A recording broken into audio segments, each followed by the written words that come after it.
sifuna ensonga egamba omwami tomukuba mabega. So nina okubeera bwe nti wankonako what is I nga nteekawo oba njagadde oba sikola ki. I am being abused physically, sexually, even emotionally.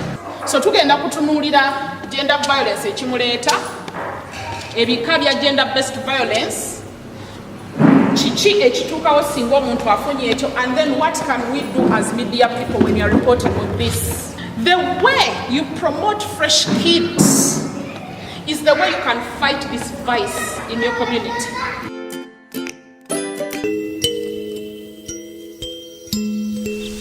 Yalina okwetika Simensa wasobola ogiyisaawo abagenda mbusi wayo lagawa ulimpulisa wangwere ke kasigo oli musirikale okumbusa wadye mazira nedamu naye mazima gali nti njagala kufumbira yasima amataku okyakozesa ekitambaala ekyo kinagula ng'omwana akyayonka mukazi watu yabimanyira kati kisinga okubusa lwodi alina ensimbi naye ati yakwatako akasente akatono ng'oli bwanajjayo obukadde n'akwako 5,000 kyokka n'amugamba agenda okozesa enviiri ezo ninga 5,000 tezisobola kuba nga zikola enviiri. Mukazi watu yamusimba obusente obutono nnyo Kamala n'akwata kuba asobola okuba nga yeeyongerayo. Enguge ebibegeyisa okulaga maka nga kyengwenye kyokka ono yalekere ku bitaalo aye ebyonna naye abeera yatwala ebyo baamalawo. Kitukoze bulungi kubanga tuweze ate okwega tukukoma tugenda nomutwegeyisa ekigema ku butabanguko obwamaka, mwatwegesa etulugania ly'abaana, mwategesa n'empisa. N'olwekyo ngenda okubategeeza nti nze okulwange nga muzeeyi ebintu ebyo mbaire mbibona era ebimu byo nga mbitegeera. Batyami bange mbakubira omulanga nti banange obutabanguko mu maka tubukendeeze, obusungu tubukendeeze, tulekere okwawukana mu maka ku baana baife kuba buli lwoleka omwana enyuma banange oba olese obuzibu. Ezemu embeera y'okuba nti abantu bwe tubanga tuli mu famire nga tuli abantu babiri mu maka omusaadha n'omukazi olina okubawo okuteesa. Okuteesa kintu kikulu.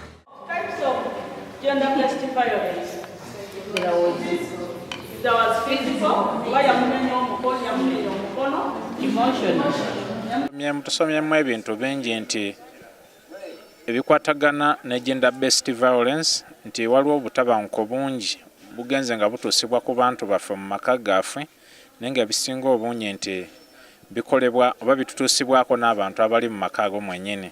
Kiyinza okuba ku maama oba taata. Kizeemu nti omukyala kirungi okubeera waka nga weekolera okusinga bonna akuumirira omwami abe nga akuwa buli kimu.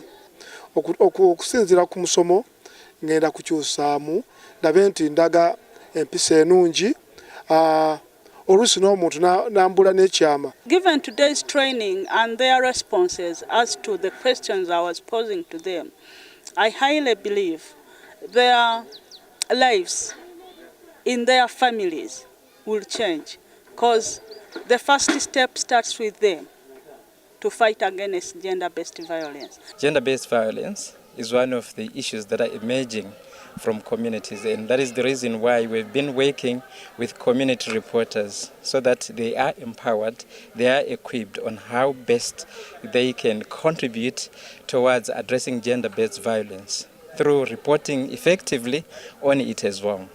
And also we made use of a short film, so that at least it poses as a conversation starter for communities to engage freely in an environment where they watch the film, then engage, interface, have a conversation, have a dialogue on what they saw happening on the film with regards to gender-based violence, and also talk about the experiences they have as well. Engagements like the film we watched, I think it's very useful. I was happy to see that it's done in the local language, so it can reach everyone in the communities. It's very good to give a very clear example of how situations can be in, if you talk about domestic violence or gender-based violence. It's also good that they talk they come with solutions or another view, another angle. I think that's very important to show to people too, that people can change. It's not only pessimistic, sometimes stories can be very optimistic too. And I think it's very good that it was looked at in different angles, from the victim but also from the prosecutor. So I think you have to go to communities to find the people there. It's not easy to gather them for things like this, because it's not it's still a taboo to talk about. But I believe if you can reach one person, it will spread out and it can reach a lot more.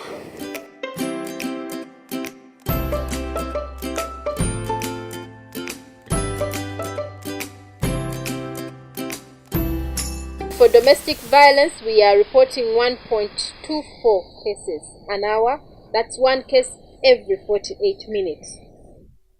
Yes, at that point, a woman is experiencing one form. Okay, in every 48 minutes that goes by, just know a woman somewhere in some home, she's being beaten, she's being denied resources, she's being called names, she's being embarrassed, all those sorts of forms of different violence. So that means approximately 25% of rape and defilement cases are closed due to lack of evidence. And that means those are now 4,785 cases that were closed in 2016. And those are 4,785 perpetrators acting without fear. So that's how we have a very dangerous environment. Like we are such a violent community, I would say that. But more importantly, we want to look at the cause. So what is really causing this violence? One is the power imbalance between women and men. That is rooted in our patriarchal societies, and it just normalizes everything. The fact that it's so high, it's so normal. Yeah, many of us grew up in communities where it was okay. When a man is beating his wife, they tell you he's disciplining his wife. Yeah, don't interfere. Don't interfere in private matters. And we've been socialized. Socially, the young men are watching their fathers do that. So they think it's the normal way of doing things.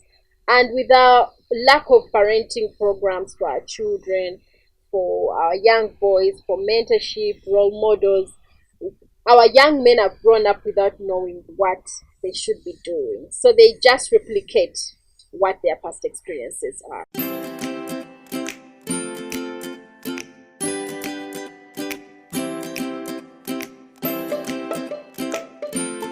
Yeah, this meeting was a good meeting where we have shared about a number of issues affecting our communities in relation to the media and the media perspective.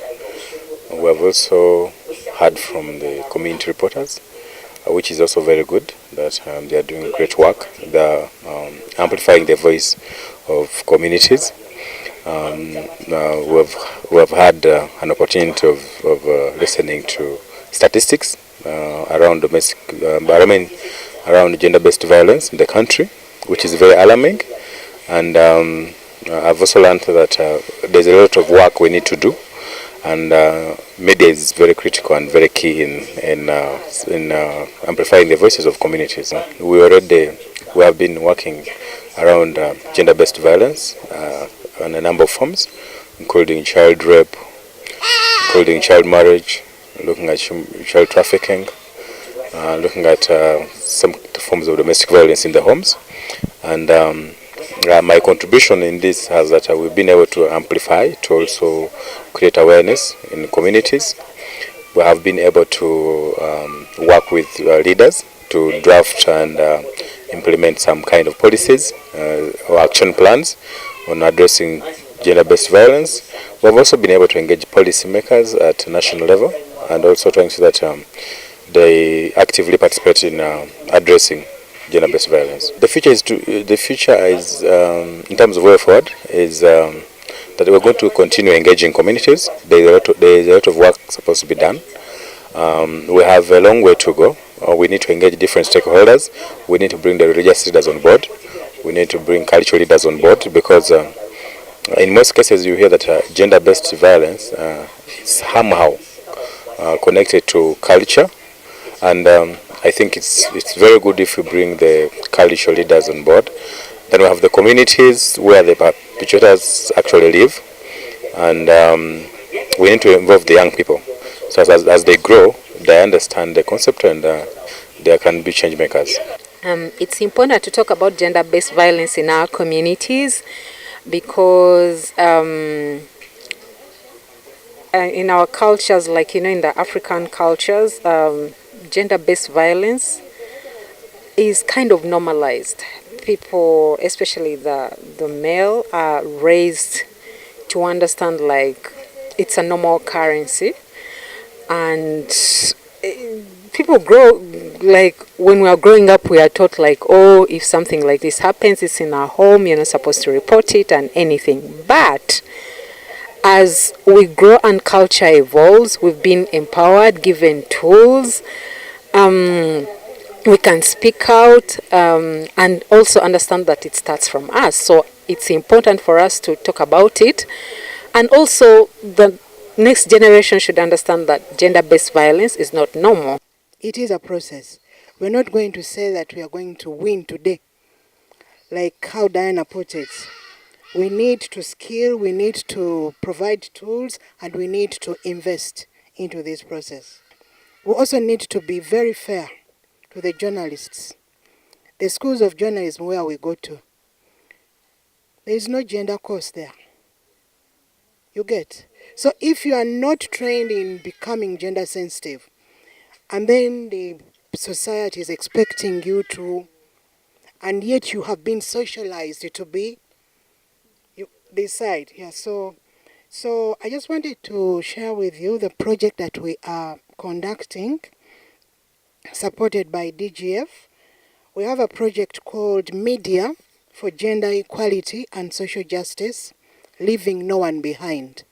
So we are targeting journalists, we are targeting practitioners, media managers, owners and the like, and also women leaders, policymakers and the like, so that we engender media, we have engendered media products.